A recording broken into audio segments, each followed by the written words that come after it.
Welcome to a Legendarium special about the Dahomey Amazons, West Africa's fearsome female warriors.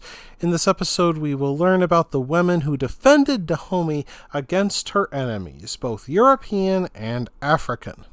The Amazons originated in the Kingdom of Dahomey, a West African empire that existed from 1625 until 1894. In local creation myth, a male god called Mawu and a female god named Lisa came together to create the universe. This ensured that all institutions in West Africa had a male and female equivalent. This also made it easier for the people of Dahomey to accept women warriors.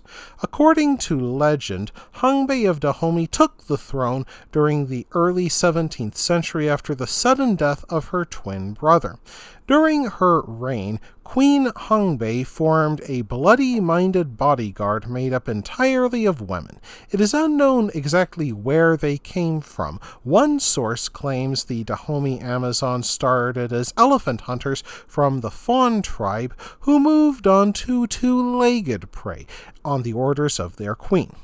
After a short rule, the queen's power-hungry younger brother deposed her, but he kept the Dahomey Amazons. Since women could only enter the palace after dark, they made ideal bodyguards, and for the first century of their existence, they mainly kept a ceremonial role.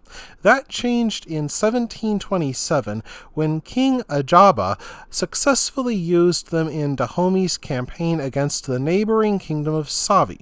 During this time, the Amazons became known in Dahomey as the Mino, meaning our mothers, a name given to them by the male army of Dahomey. It would only be Europeans who called them Amazons. King Gezo, who ruled over Dahomey from 1818 to 1858, officially brought the Amazons into the regular army.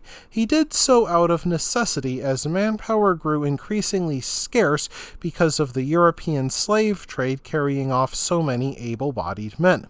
Europeans paid well for slaves, and warfare turned into massive slave raids. This made Dahomey increasingly aggressive in war, for any state which did not make war on its neighbors often to capture slaves would be cut off from European trade and impoverished. That in turn would make it helpless to slave raids by ruthless neighbors equipped with European guns. It is thus not surprising that King Gezo made the army his priority, growing its budget and formalizing its command structure.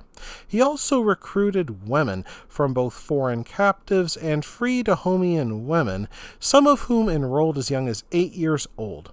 As a uniform, the women had 3 stripes of whitewash around each leg. The women's army consisted of many regiments, including huntresses, riflewomen, reapers, archers, and gunners armed with Winchester rifles. Some women in Fawn society became soldiers by their own choice. Others enrolled at gunpoint if their husbands or fathers complained to the king about their behavior. Most tended to be virgins and could not have children or marry, since the king considered each to be his wife. Dahomey Amazons fought in slave raids and wars with Dahomey's neighbors. The annual customs of Dahomey, a royal holiday, included a parade and the soldiers renewing their oath to the king. One day of the annual customs involved a mock battle in which the Amazons attacked a mock fort and pretended to capture the slaves within. During the 18th and 19th centuries, umbrellas became status symbols in the Dahomey court. Amazons decorated theirs with the bones of vanquished enemies. Umbrellas also depicted images of birds and animals, along with the round-headed clubs that Amazons used in battle. However, European contact triggered an arms race, which brought new muskets into the calloused hands of the Amazons. They began using Dutch muskets and machetes to inflict death upon their enemies. After returning from war, one Amazon brought her monarch a gift of a horse's tail fixed to a human skull for use as a fancy fly swatter. Accounts of the Amazons are unreliable, though several European slave traders and missionaries recorded their encounters with the women. In 1861, an Italian priest named Francesco Borghero described an exercise where thousands of women scaled 400-foot-high thorny acacia bushes barefoot without a whimper. In 1889, French administrator Jean Bayol described a 16-year-old Amazon murder a captive as part of her training. She walked up to the bound prisoner, cut his head off with 3 blows, and then drank the blood wiped from her blade as the others shrieked their approval. Such exercises taught the Amazons to be indifferent to pain and death, either theirs or others. Other training included 10 days of wilderness survival with nothing but a machete, physical training, and throwing captives off cliffs. By the mid-19th century, they numbered 6,000 women, a third of the entire Dahomey army. European intrusion into West Africa gained pace with the 1884 Berlin Conference. Having bled Africa white through the slave trade, Europe could now seize the land and its resources themselves. Dahomey, a slave trading state, found itself bankrupt when Europe abolished the slave trade and helpless to oppose invasion. Nonetheless, in 1890, King Behanzin started fighting the French in the First Franco-Dahomeyan War. Europeans noted that the Amazons fired their flintlocks from the hip rather than from the shoulder.